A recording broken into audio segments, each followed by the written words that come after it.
மக்களுக்கு நல்லது பண்றதுக்கு அரசியலுக்கு வாங்கடா, கொள்ளை அடிக்கிறது கொலை பண்றதுக்கு மாடா அரசியலுக்கு. விஜயகாந்த் அப்படி தான் ஒரு எம்ஜிஆராக உருவாக்குனார். அவர் அப்புறம் லியாக்கத் அலி கான் இவங்க எல்லாமே எம்ஜிஆராக, கருப்பு எம்ஜிஆர் அவங்க தான் சொன்னது. கருப்பு எம்ஜிஆர், எம்ஜிஆருடைய ஃபாலோயர்ஸ் அவங்க ரெண்டு பேரும். எம்ஜிஆருடைய மாஸ் இருக்குல்ல, அந்த மாஸ் அப்படி உருவாக்கணும்னு தான் நினச்சி எம்ஜிஆர் பாணியில் எம்ஜிஆர் பாணியில் கொடு அவங்க அந்த சாப்பாடு போடுறது இது போடுறது எல்லாமே கொண்டது எம்ஜிஆர் பாணியில் அவரை உருவாக்குனாங்க. அவருடைய பிறந்தநாள் அப்படி இன்னைக்கு விஜயகாந்த் பிறந்தநாள் அப்படின்னா திருப்பதியில் போய் முதல் மாலை இவர் தான் போடுவார். விஜயகாந்த் பேரால் ஒரு அர்ச்சனை பண்ணி முதல் மாலை அவர் தான் போடுவார். அன்னைக்கு காலையில் அதிகாலையிலே போயிட்டு. இந்த பிரிவு நீங்கள் கல்யாணம் ஆன பிறகு மாறும். பல குடும்பத்தில் பார்த்தீங்கன்னா கல்யாணத்துக்கு முன்பு வரை நீங்கள் கூட்டு குடும்பமும் இருக்கும். கல்யாணம் நடந்த பிறகு எல்லாமே மாறிடும். ராவத்தரும் இவரும் பிரிஞ்ச அந்த சமயத்தில் நடந்த ஒரு சின்ன சம்பவம் சொல்லுவார். பிரிவு ஏற்பட்டது அந்த திருமணத்திற்கு பிறகு இவருடைய குழந்தை பிறக்கும் சமயத்தில் என்கிட்ட கலைப்புலி தானு சார் ஒரு முறை சொன்னார். முதல் குழந்தை ஆமாம், விஜய் பிரபாகரன் பிறகு அன்னைக்கு பிறந்த சமயத்தில் நாளைக்கு நீங்கள் நடுத்தர இருந்துருவேம்மா,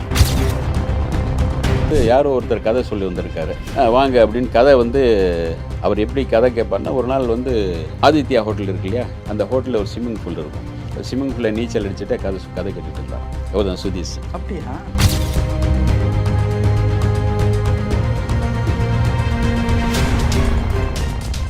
ரியல் ஒன் நேயர்களுக்கு வணக்கம். இன்று நம்மளுடைய நேர்காணலுக்கு மூத்த பத்திரிகையாளரான திரு சபிதா ஜோசப் அவர்கள் நினைச்சிருக்காங்க. சார் வணக்கம். வணக்கம் சார். சார், சமீபத்தில் விஜயகாந்தனுடைய 100வது படம் கேப்டன் பிரபாகரன் ரீ ரிலீஸ் ஆச்சு. அந்த படம் ரீ ரிலீஸுக்காக அந்த படத்தினுடைய இயக்குனர் ஆர்கே செல்வமணி நிறைய இன்டர்வியூஸ்லாம் கொடுத்துருந்தார். அதில் ஒரு இன்டர்வியூவில் அவர் ஒரு விஷயம் ஷேர் பண்ணியிருந்தார். எனக்கெல்லாம் விஜயகாந்துக்கும் ராவத்திற்கும் உண்டான அந்த நட்பு பிரேக்கப் ஆனதுங்கிறதெல்லாம் ரொம்ப வருத்தம் கொடுத்த ஒரு விஷயம். அது ஆயிருக்கக்கூடாதுன்னு நினச்சவங்கள நானும் ஒருத்தன் அப்படின்ட்டு சொன்னார். ஏன் சார் அந்த நட்பு பிரேக்கப் ஆச்சு? ஏன்னா இப்போது சமீபத்தில் விஜயகாந்த் அவர்களுடைய மகன் ஒரு படம் நடிச்சிருந்தார், படை வீரன் அப்படின்னு சொல்லிட்டு. அவர் கொடுத்த ஒரு இன்டர்வியூவில் ஒரு விஷயம் சொல்லியிருந்தார். நாங்கள் துரோகம்லாம் அந்த வயசுலேயே நாங்கள் பார்த்துட்டோம், கூடவே வளர்ந்து எங்கள் வீட்டிலே சாப்பிட்ட ஒருத்தவர் நண்பருங்கிற இடத்துல துரோகம் விளைவிச்சிட்டாரு அப்படிங்கிற ஒரு விஷயத்த ஷேர் பண்ணியிருந்தார். அந்த நட்பு பிரேக்கப் ஆனதுக்கு ராவத்தினுடைய துரோகம் தான் காரணமா? இல்லை, நட்புக்கு ராவத்தருக்கும் அதுக்கு சம்மந்தம் இல்லை. ஆக்சுவலாக பார்த்தீங்கன்னா ராவத்தர் தான் அவருக்கு கூட இருந்து உழைச்சவர். அவருக்காக கால் ஷீட் பார்த்தவர் அவர் தான். போய் அதாவது பட வாய்ப்புகள் வாங்குறதும், அந்த பட வாய்ப்புகள் கம்பெனியில் சம்பளம் வாங்குறது, சம்பளம் எவ்வளோன்னு சொல்கிறது, அந்த கதையை கேட்குறது, இந்த கதையை இன்னும் கொஞ்சம் மாட்டலாமே. அவர் சில பேர் புதுசாக யாராவது கதை வந்தாங்கன்னா, எப்பா ஆர்கே செல்வமணி அங்கே தான் ஆஃபீஸ்லேயே தான் அனுப்பார். அப்போ சொல்லியிருக்கார் ஒரு முறை, அப்பா எம்ஜிஆர் மனசு வச்சு கேப்டனுக்கு ஒரு கதை சொல்லு. இப்படி தான். அதாவது எம்ஜிஆர் இவர் காங்கிரஸ்காரர், இவர் எம்ஜிஆர் ரசிகர் விஜயகாந்த். அதில் எம்ஜிஆர் பாணியில் பண்ணு அவரே சொல்லுவார்.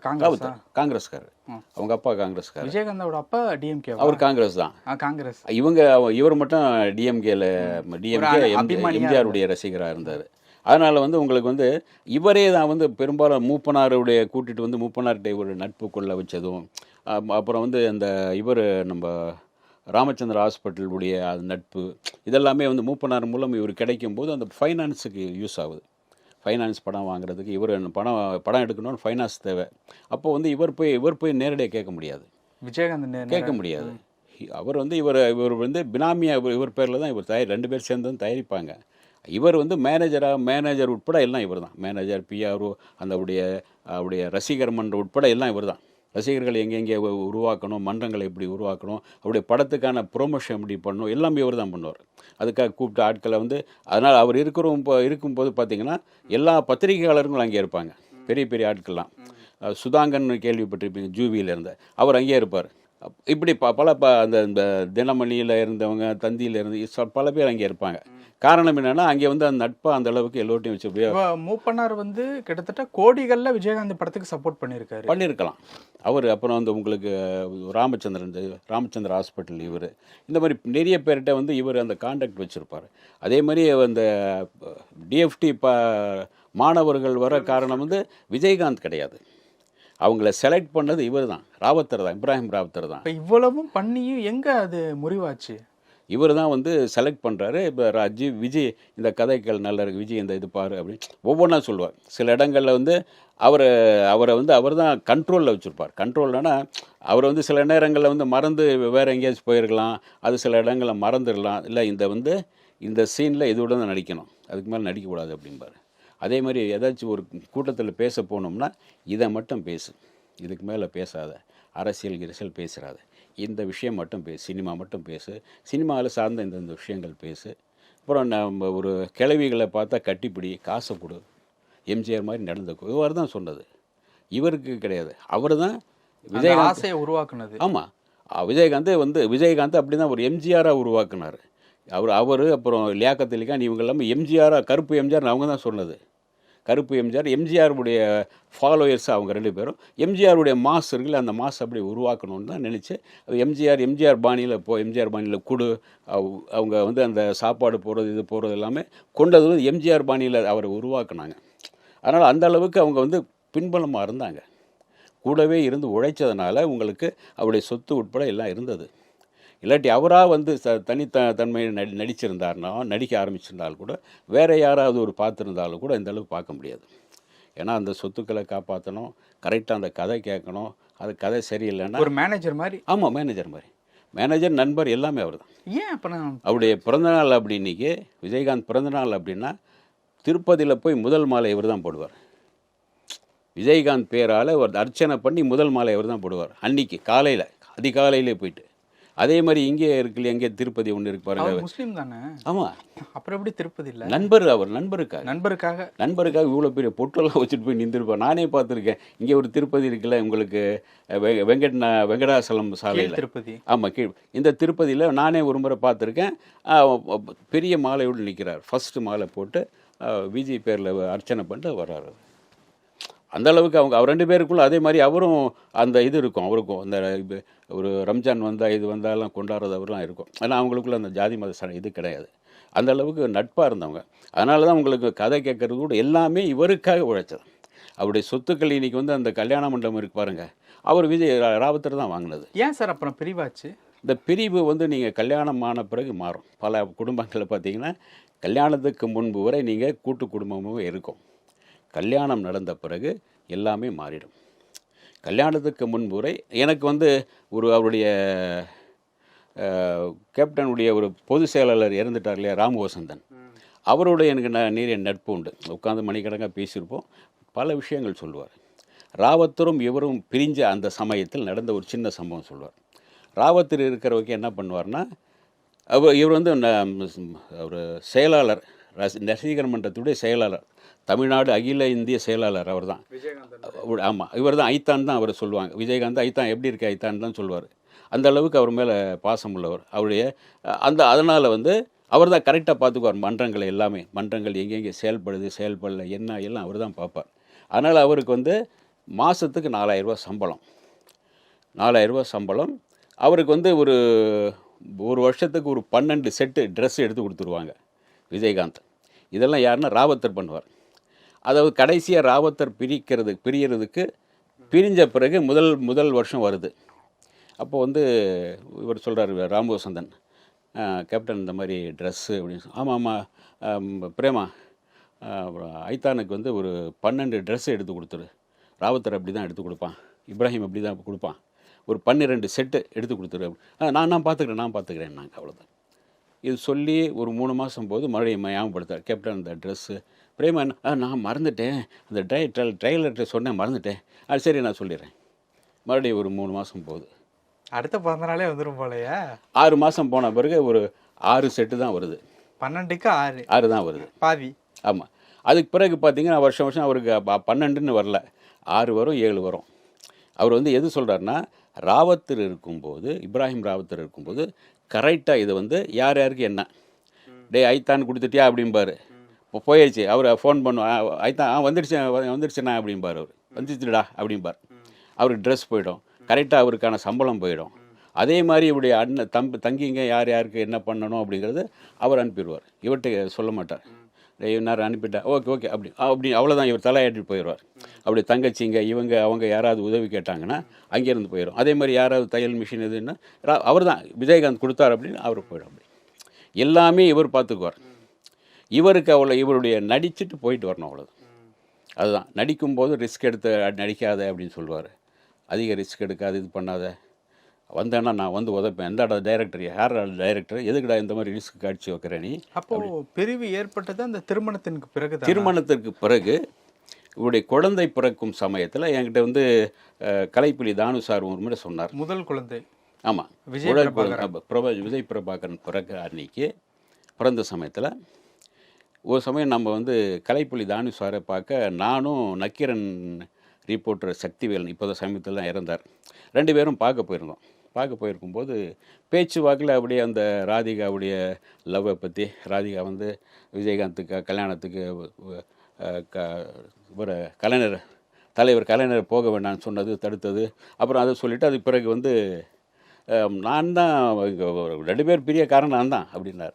என்ன தலைவா அப்படின்னு? ஆமாம், அதாவது அவன் கல்யாணம் குழந்தை பிறந்தது, ஹாஸ்பிட்டல் போனேன், பெரிய பொக்கை கொடுத்து அந்த அம்மாக்கிட்ட நான் தான் சொன்னேன், இதை பாருமா, உனக்கு கல்யாணம் ஆகிடுச்சு, குழந்தையெல்லாம் பிறந்தாச்சு, பார்த்துக்கோ, சொத்துக்கள் எல்லாம் எல்லாமே ஒருத்தனே பார்த்துட்ருக்கான், ராவத்தர் தான்.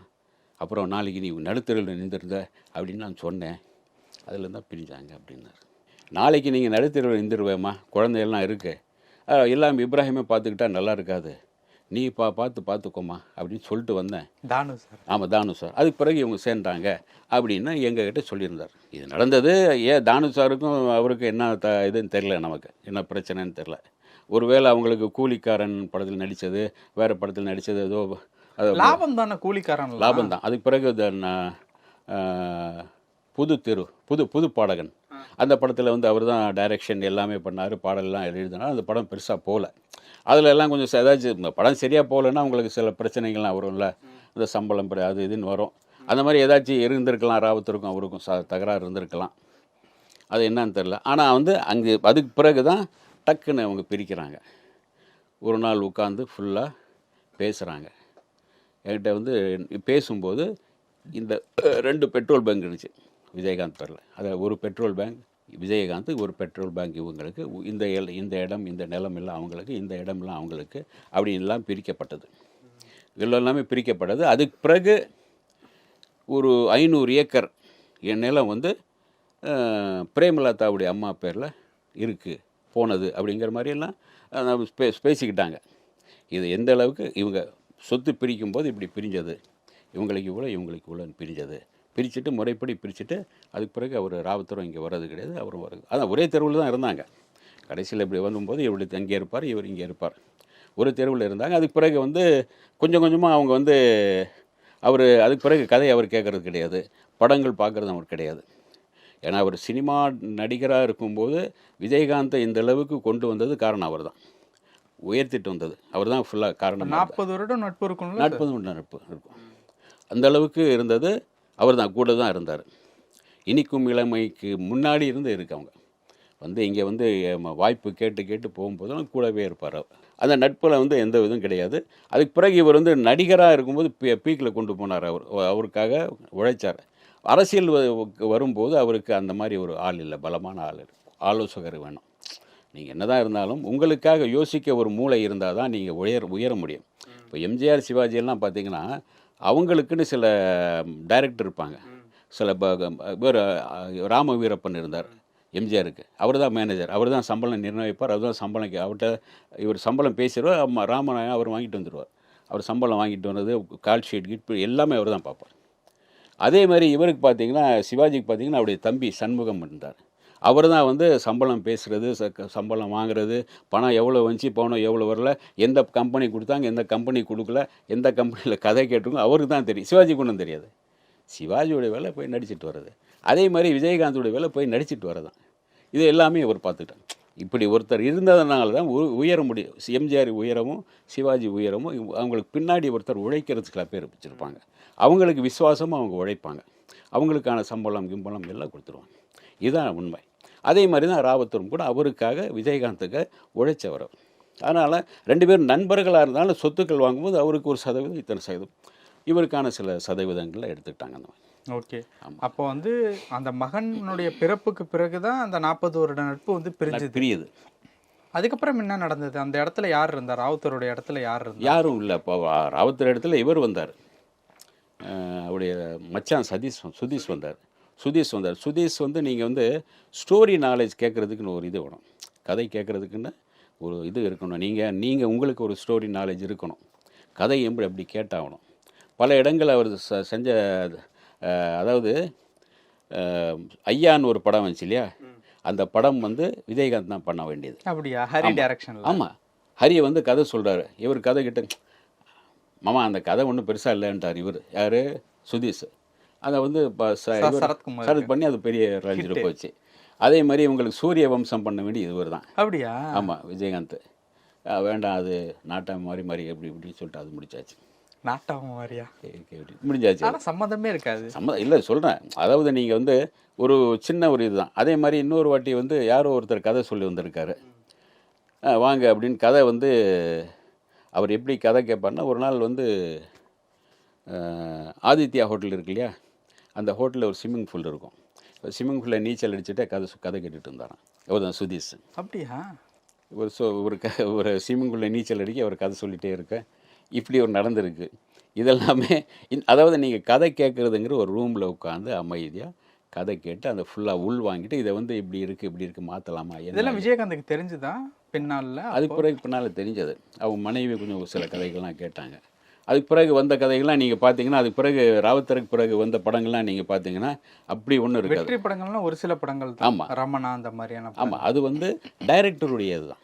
டைரக்டர் ரொம்ப நாள் வச்சுருந்த ஒரு கரு தான் அது. ரமணா, அப்புறம் மகரா வல்லரசு, இது 2 தான். அதுக்கு பிறகு எதுவுமே உங்களுக்கு இதாகலை. ரொம்ப தருமபுரி அது இதுன்னு ரொம்ப சாதாரணமாக இருக்கும்.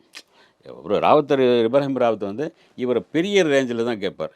இதெல்லாம் தேவையில்லை, பெருசாக சொல்லு, டைட்டில் இது தேவையில்லை, கேப்டனுக்கு வேண்டாம், இது வேறு சொல்லு அப்படி.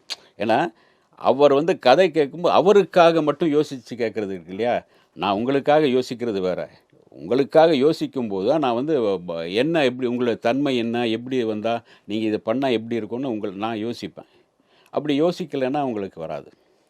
அது சாதாரணமாக அதை வந்து ஒரு மச்சான் மாமனா யோசிக்கும்போது அவருக்கு தெரியாது. மாமா இப்படி சண்டை போட்டால் நல்லாயிருக்கும், மாமா இப்படி சீனில் நடித்தா நல்லாயிருக்கும் நாம நினைப்போம். ஆனால் அந்த சீன் எப்படி வந்தால் நல்லா இருக்கும்னு அந்த உணர்ந்து கதை கேட்குறவங்களும் தெரியும். அதை வந்து ராவுத்தர் உணர்ந்து பேசுவார். அதை நீங்கள் எம்ஜிஆர் மாதிரி பண்ண, எம்ஜிஆர் மாதிரி ஃபைட் பண்ண, எம்ஜிஆர் மாதிரி சீன் வை, இதை வந்து நீங்கள் அப்படி சொல்லும்போது அவர் பேர் பிரபலமாகும். எம்ஜிஆருங்கிற ஒரு இதை வரும்போது தான், எம்ஜிஆர் மாதிரி உதவி பண்ணு இது பண்ணுன்னு சொல்லும்போது தான் உங்களுக்கு பேர் பெருசாக போனது. அதுதான். அதனால் அவர் உழைச்சாரு கூட, அவர் வந்து துரோகம்லாம் பண்ண சொன்ன பிறகு புரிஞ்சாங்க. பல விஷயங்கள் பேசணும். நேரத்துக்கு ரொம்ப நன்றி சார்.